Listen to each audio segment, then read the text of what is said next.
As leis do Tribunal de Justiça Desportiva no Brasil são as mesmas, mas a interpretação varia do a quem interessar possa. Para o Grêmio, é punição exemplar dentro do rigor máximo.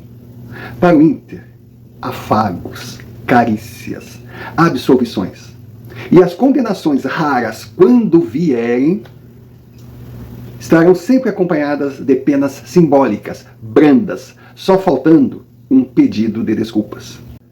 Aí os colorados dirão, isso é coisa de gremista recalcado. Aí vem com aquela frescura de sempre, tri rebaixado, BBB, não tem estádio, não tem mundial. Aquele mimimi já conhecido de tão repetido. Então, para não ficar no palavra contra palavra, eu darei exemplos. Assista o vídeo até o final e tire suas conclusões. Vamos a dois casos do Grêmio. Enfrentando o Santos na Arena, o tricolor do Humaitá perdia o jogo de 2-0 numa eliminatória da Copa do Brasil, a primeira partida, a segunda seria em São Paulo. Então, no segundo tempo, o Grêmio estava em cima, precisava descontar, buscar um empate, precisava sair vivo do primeiro desafio. O goleiro Aranha, na época, goleiro santista, ele fazia uma cera, mas cera faz parte do futebol. Faz até a página 2, tem limites. A dele era absurda, com a conivência da arbitragem. Não tinha jogo. Caía na mão do Aranha e a bola ficava ali quanto tempo ele achasse que deveria ficar com ela. E ele estava na goleira do lado da geral do Grêmio, do lado da banda, aquela torcida que canta os 90 minutos, gente apaixonada. E Aranha fazia a pressão crescer porque além da cera vinha o deboche. Tiveram algumas bolas que saíram pela linha de fundo, que ele foi buscar e levantar e ele falava assim, ó. Não precisa ser nenhum expert em leitura labial para entender o que ele dizia, e sorrindo, o ódio crescia. Ele era ofendido de todas as formas. Meu Deus, filho disso, seu isso, seu aquilo. Poxa, a torcida extravasava como podia, respondia às provocações. E ninguém pode querer provocar uma massa apaixonada e receber flores de volta. E entre todas as ofensas, uma menina, pasmem, uma menina começou a gritar palavras racistas, injúria racial, deplorável, inaceitável. O racismo não pode existir na convivência humana, não pode ser utilizado como agressão, como ofensa. Pois bem, Aranha deu chilique. Tudo aquilo que ele foi chamado, e olha, tiveram ofensas pesadas, nada importava. As palavras racistas ofenderam. Perfeito, não discuto. Imagina o quanto esse homem cresceu ouvindo absurdos devido à cor da sua pele. Aí o Grêmio foi responsabilizado pela atitude de uma única menina. A mídia caiu matando, pegou como bandeira de luta contra o racismo no esporte. A Federação Gaúcha simplesmente fez de conta que não viu. A CBF acompanhou e o Grêmio jamais vista anteriormente e não aconteceu depois, mesmo que os casos de racismo, bem piores que aquele do Grêmio, continuaram acontecendo. O Grêmio foi banido de uma competição. Um verdadeiro absurdo dentro do exagero por ser um fato isolado. Se toda vez que acontecesse um ato de racismo, o clube fosse responsabilizado e penalizado dessa forma, eu concordaria. Mas não. Aquela condenação valeu apenas para o Grêmio. Única e exclusivamente para aquele caso. Outra do Grêmio. 2021, o time lutando contra o rebaixamento num desespero, enfrentava o Palmeiras em casa, precisava da vitória. Mesma coisa, cera. O juiz invertendo faltas. O juiz debochando dos jogadores do Grêmio. Era uma coisa absurda dentro de campo que se via. Mas o Grêmio pressionou. E nos últimos minutos da partida empatou o gol legítimo. Pois bem, o VAR descobriu um impedimento, porque eu acho que o cílio do atacante do Grêmio estava à frente. Foi uma coisa absurda, aquela linha de impedimento que criaram. O gol foi anulado. O Grêmio perdeu aquela partida, se afundou ainda mais na tabela. E numa revolta injustificável, depois do final da partida, o restante da torcida já tinha ido embora, os jogadores estavam seguros dentro dos vestiários, os árbitros também. uma organizada do Grêmio invadiu o campo e quebrou o equipamento do VAR. Pois bem, o Grêmio foi julgado rapidamente, foi uma coisa assim, relâmpago, numa velocidade que não acontece com outros clubes. Qual seria a punição? O Grêmio deveria ser punido? Sim, sim, porque foi uma organizada. A organizada representa o clube. O Grêmio é responsável? Não é culpado, mas era o responsável. Deveria sofrer punição. Quais as punições conhecidas? Primeiro, a organizada ser proibida de frequentar o estádio. Perfeito. Com relação ao clube, multa, perda de mando de campo ou tendo que jogar algumas partidas dentro do seu estádio sem torcida. Não se conhecia outra pena. O STJD criou uma especialmente para o Grêmio. Na reta final de um campeonato que ele lutava contra o rebaixamento e precisava do apoio de sua torcida, toda a torcida do Grêmio foi proibida de frequentar estádios, todos os estádios que o Grêmio estivesse jogando, cumprindo a tabela do Brasileirão. Aí eu peço, digam para mim, quantas vezes vocês viram uma punição semelhante? Nunca aconteceu, nunca tinha acontecido. Torcidas aprontam de tudo, até assassinato. Uma competição da Copinha em São Paulo, mataram um torcedor dentro de campo. Nunca teve uma punição desse nível. Então agora veremos o rigoroso STJD, ou rigoroso TJD, no julgamento de casos envolvendo o Esporte Clube Internacional. Teve aquele fato do ano que o Inter foi rebaixado, em 2016, ano fatídico, a tragédia com o voo da Chapecoense indo disputar na Colômbia a final da Sul-Americana. Morreram atletas, profissionais da comissão técnica, funcionários da Chapecoense, morreram comentaristas, jornalistas que acompanhavam o voo, morreram tripulantes. Foi uma tragédia. Comoção. Uma comoção que fez os colombianos do Nacional mostrarem a sua grandeza porque pediram à FIFA que considerassem a Chapecoense como campeã da Sul-Americana. Eles não pediram o título para si. Pois bem, naquele ano, o Internacional, sabendo que ia cair, ele quis usar o acidente para paralisar o campeonato, dizendo que não havia mais clima para a competição. Vejam que absurdo. Como não obtiveram êxito, depois da queda consumada, eles entraram na justiça contra o Vitória da Bahia, alegando a escalação de um jogador que não estava com a documentação que autorizasse que ele entrasse em campo. O processo chegou na FIFA, o processo chegou na Suíça, e ali comprovadamente existiam documentos falsos. Pois bem, sabe o que aconteceu? O Internacional foi multado numa quantia que para clube de futebol é dinheiro de pinga. Mas opa! Se foi multado, significa que o tribunal reconheceu a existência de documentos falsos. Isso é crime grave. Só que quem foi responsabilizado foi um advogado do Panamá que representava o Inter no processo. O clube, para o tribunal, entrou de inocente, não sabia da existência daqueles documentos, pelo amor de Deus. Uma instituição do tamanho do Internacional, com um departamento jurídico das dimensões que possui. Alguém quer me convencer que o processo correu e o clube não sabia do que constava em cada documento? Foi assim, chocante. Mas fora isso, o Internacional também viveu seu dia de racismo. Fabrício, lateral esquerdo, vinha jogando muito mal, estava sendo perseguido pela torcida, toda vez que ele pegava a bola era vaiado, teve um jogo que ele não aguentou, estava assim, na linha do campo, próximo do alambrado. Pegou na bola, foi vaiado e explodiu, chutou a bola, tirou a camisa, começou a fazer gestos obscenos contra a torcida. Ele estava certo? Não. Ele extravasou, ele surtou. Pode justificar, mas não explica. Ou pode explicar, mas não justifica. Ele é um profissional de futebol. Ele é muito bem pago e sabe que tem o ônus e o bônus. Se ele der aquilo que a torcida espera dele, vira ídolo. Caso contrário, será assim, linchado.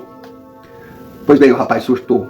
Ele ofendia a torcida ofendia Fabrício. E nas ofensas, igual aconteceu no jogo contra o Grêmio, imagens flagraram torcedores colorados com xingamentos racistas.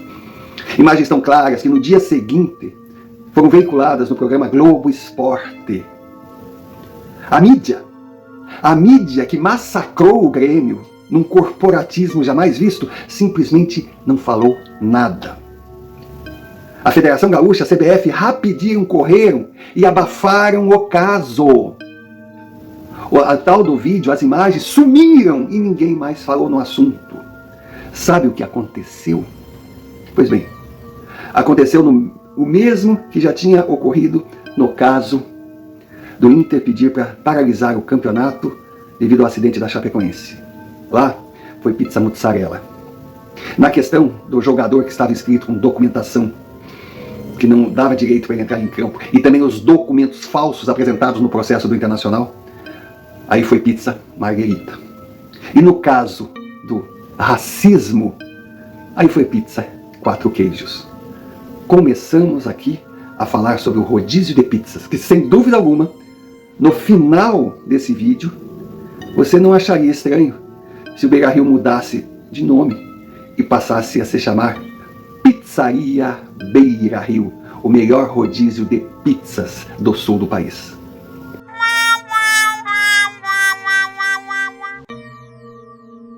Aí vem a questão do tumulto em estádios. Bom, o Grêmio num Grenal chegando para disputar uma partida pelo Gauchão no Beira-Rio, no entorno do estádio, seu ônibus foi apedrejado por torcedores da torcida organizada colorada. Eles foram filmados, todo mundo sabe quem foi. Ou seja, torcida organizada, como aconteceu no caso do Grêmio, que destruiu os equipamentos do VAR, é representante do clube. O clube é responsável. A partida constou em ata, que no futebol é chamada de súmula, que ela foi cancelada devido ao ocorrido. Ou seja, uma competição organizada por uma federação teve um evento cancelado por tumultos da torcida do mandante, do responsável pela organização e segurança dos participantes. E sabem o que aconteceu? Bom, aí foi uma pizza de queijo com rúcula. E o celular jogado no rosto de um atleta gremista por um torcedor colorado vindo da arquibancada em dia de outro Grenal que o Internacional era mandante. Nossa, eu já vi clube ser punido porque jogava um copo d'água. Acertar o rosto de Lucas Silva, um pouco mais em cima poderia pegar no olho. Foi agressão, foi prova viva de que o estádio não tinha segurança. Sabe o que aconteceu? Escolha você um sabor de pizza. A casa promete produzi-la e servi-la.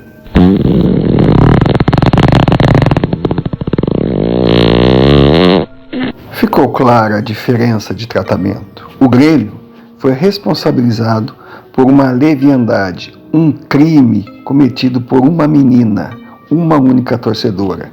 Foi punido. O Internacional não sofreu punição nenhuma. Condenaram o agressor, mas o clube passou desapercebido. O Inter é o único clube brasileiro que não tem responsabilidade nenhuma sobre atos de torcedores em jogos que possuem o mando de campo. E aí chegamos no chilique Edenilson. Aquilo foi um absurdo dos absurdos. Novamente estamos nós falando de racismo. Ninguém aqui apoia o racismo. Todo racista deve ser punido, dentro ou fora de campo. É uma vergonha para a espécie humana a discriminação por raça, indiferente da raça que for agredida. Pode ser a negra, pode ser a amarela, pode ser a branca, pode ser a vermelha. Ninguém pode ser discriminado devido à cor da sua pele. Pois bem, Corinthians e Internacional disputavam uma partida pelo Brasileirão. Final do jogo, tudo corria normalmente, quando de repente Edenilson começou a dar chilique, gritava, berrava e acusava o lateral da equipe corintiana de tê-lo ofendido com palavras racistas. Nossa, foi um fuzuê.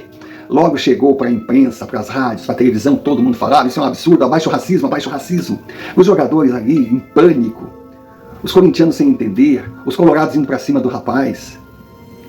Todos foram para cima do árbitro que colocou na súmula que Edenilson acusou, mas não apareceu um jogador de campo testemunhando, dizendo que viu, e tudo ficou limitado a palavra contra palavra.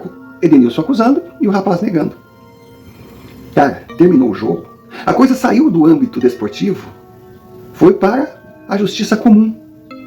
Edenilson, com a conivência do clube, com o apoio do clube, de advogado do clube, foi a delegacia que se encontra dentro do estádio, prestou uma queixa, crime de racismo contra o atleta corintiano.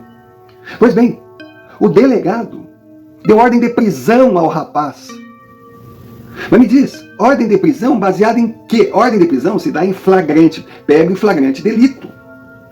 Mas quais as provas? A única evidência palpável, e muito da subjetiva, era a acusação de Edenilson. Se ele está tão nervoso, se ele é um homem de passado libado, ele deve estar falando a verdade. Isso não é prova.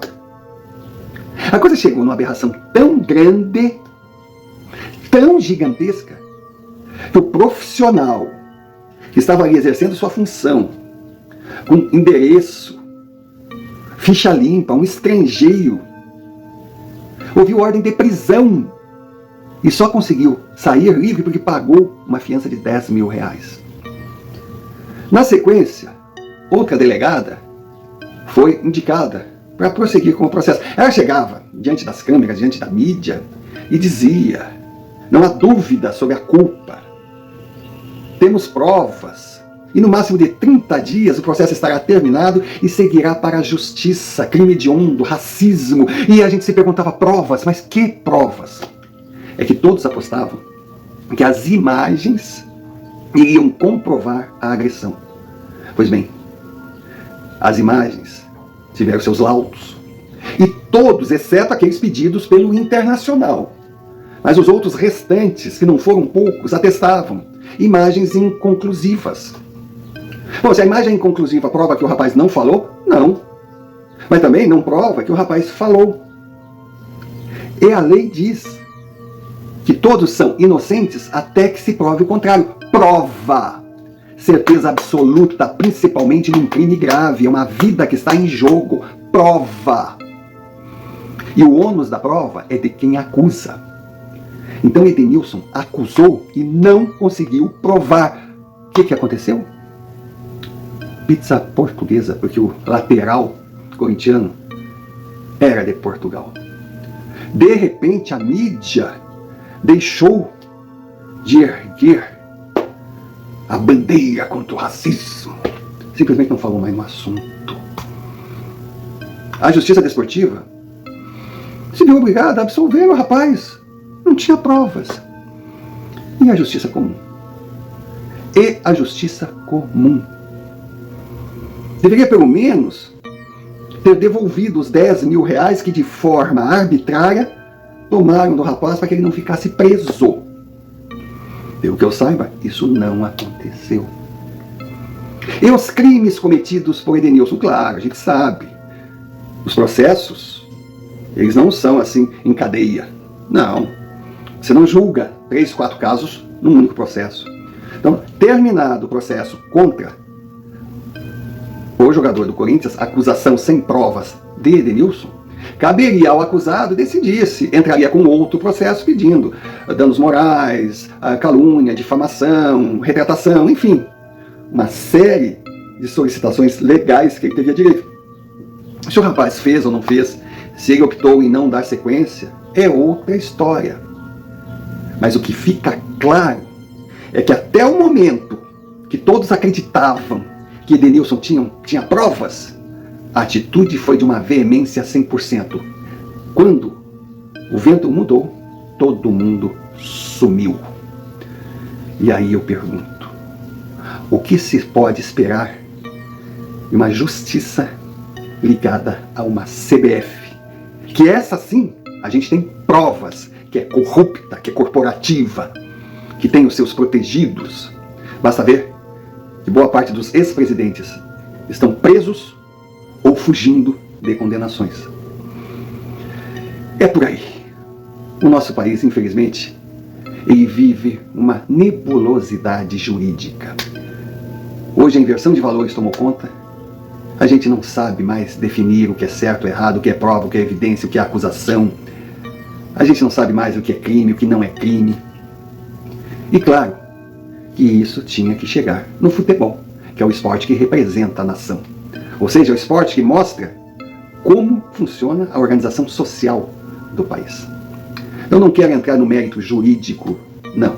Não quero entrar no mérito da justiça comum. Não quero criticar A, B ou C, porque eu sei também dos riscos que essa atitude, hoje em dia, numa democracia que não se pode falar o que pensa, poderiam acarretar para mim. Eu só quero mais uma vez confirmar. Chega de CBF.